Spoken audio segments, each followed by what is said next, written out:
अम्मी जी। हाँ जी बेटे। अम्मी ਤੁਹਾਡਾ ਇੱਕ ਪੁੱਤਰ ਆ ਯੂਕੇ ਰਹਿੰਦਾ ਖਾਲਦ ਭਾਈ। अच्छा। ਉਹ ਕਹਿੰਦਾ ਕਿ ਮੈਂ ਪਾਕਿਸਤਾਨ ਦੇ ਵਿੱਚੋਂ ਨਾ ਆਪਣੀ ਜ਼ਮੀਨ ਵੇਚੀ ਜੀ। हाँ जी। ਵੇਚ ਕੇ ਮੇਰਾ ਇੱਕ ਦੋਸਤ ਸੀ ਯੂਕੇ ਰਹਿੰਦਾ। हाँ जी। ਉਹਨੇ ਉੱਥੇ ਕੋਈ ਕਾਰੋਬਾਰ ਚੰਗਾ ਸੈੱਟ ਸੁੱਟ ਕਰ ਲਿਆ। हाँ जी। ਤੇ ਉਹ ਮੈਨੂੰ ਕਹਿੰਦਾ ਕਿ ਖਾਲਦ ਤੂੰ ਵੀ ਆ ਜਾ ਯੂਕੇ ਦੇ ਵਿੱਚ, ਆਪਾਂ ਯੂਕੇ ਜਾ ਕੇ ਕਾਰੋਬਾਰ ਕਰਦੇ ਹਾਂ। हाँ जी।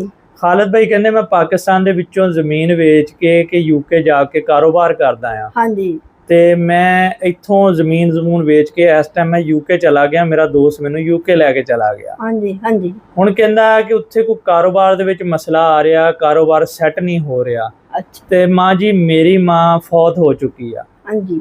ਤੇ ਮੈਂ ਉਹਦੇ ਜਨਾਜ਼ੇ ਤੇ ਵੀ ਨਹੀਂ ਜਾ ਸਕਿਆ। हाँ जी। ਤੇ ਕਾਫੀ ਅਰਸਾ ਹੋ ਗਿਆ। ਮੇਰਾ ਕਾਰੋਬਾਰ ਇੰਨਾ ਕੀ ਆ ਕਿ ਮੈਂ ਆਪਣੀ ਦਿਹਾੜੀ ਦੱਪਾ ਹੀ ਕਰ ਰਿਹਾ। ਮੇਰਾ ਆਪਣਾ ਨਿਜ਼ਾਮ ਨਹੀਂ ਚੱਲ ਰਿਹਾ, ਤੇ ਗੁਜ਼ਾਰਾ ਲੈ ਕੇ ਚੱਲ ਰਿਹਾ, ਖਾਣ ਪੀਣ ਜੋਗਾ ਹੀ। हाँ जी। हाँ जी। ਤੇ ਮਾਂ ਜੀ ਮਾਵਾਂ ਦੀਆਂ ਦੁਆਵਾਂ ਤੇ ਅੱਲਾਹ ਤਾਲਾ ਬੜਾ ਕਰੀਬ ਹੋ ਕੇ ਸੁਣਦਾ ਆ। हाँ जी। ਦੁਆ ਕਰੋ ਇੱਥੇ ਮੇਰਾ ਯੂਕੇ ਦੇ ਵਿੱਚ ਕਾਰੋਬਾਰ ਸੈੱਟ ਹੋ ਜਾਵੇ ਤੇ ਇਹ ਨਾ ਹੋਵੇ ਕਿ ਮੈਂ ਉੱਥੇ ਜ਼ਮੀਨ ਵੀ ਵੇਚ ਲਈ ਆ हाँ जी। ਤੇ ਮੇਰਾ ਕਾਰੋਬਾਰ ਵੀ ਨਾ ਚੱਲੇ। ਤੇ ਮਾਂ ਜੀ ਤੁਸੀਂ ਮੇਰੀ ਮਾਂ ਹੋ, ਮੈਂ ਤੁਹਾਨੂੰ ਆਪਣੀ ਮਾਂ ਜਿੰਨੀ ਇੱਜ਼ਤ ਕਰਦਾ ਆ। हाँ जी। ਤੇ ਮਾਵਾਂ ਦੀਆਂ ਅੱਲਾਹ ਤਾਲਾ ਦੁਆਵਾਂ ਪੂਰੀਆਂ ਜ਼ਰੂਰ ਕਰਦਾ। ਦੁਆ ਇਹ ਕਰੋ ਕਿ ਮੇਰਾ ਯੂਕੇ ਦੇ ਵਿੱਚ ਕਾਰੋਬਾਰ ਸੈੱਟ ਹੋ ਜਾਵੇ। आमीन आमीन।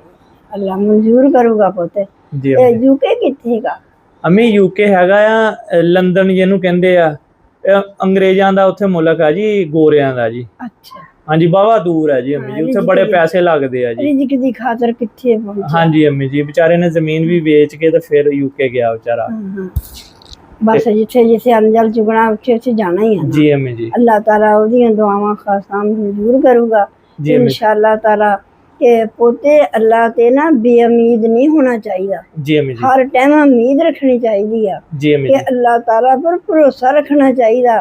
अल्लाह नू पोते अपने अल्लाह नू इदा समझो कि साडे कोल ही आ। जी अम्मी जी। ते अल्लाह मंजूर करने वाला है। दुआ मैं भी मंग दिन्नी आ, बिस्मिल्लाह करा कोई नहीं, मैं भी दुआ मंगदी आ। जी अम्मी जी कि कर अल्लाह दे। ताला मेरे पुत दियां खाशां सारियां कबूल करे। आमीन कि जी। अल्लाह रिज़्क़ दी कमियां रिज़्क़ भी अल्लाह ताला अता करे। आमीन। अल्लाह जो भी ओदे पर मुसीबत आ मुसीबतां ओदियां कट दे। आमीन। सोनिया तू खालिद मोहम्मद खालिद पर रहम कर दे। आमीन जी। अल्लाह जो भी ओदी दिली ख्वाहिश वा अल्लाह तू मंजूर कर ले।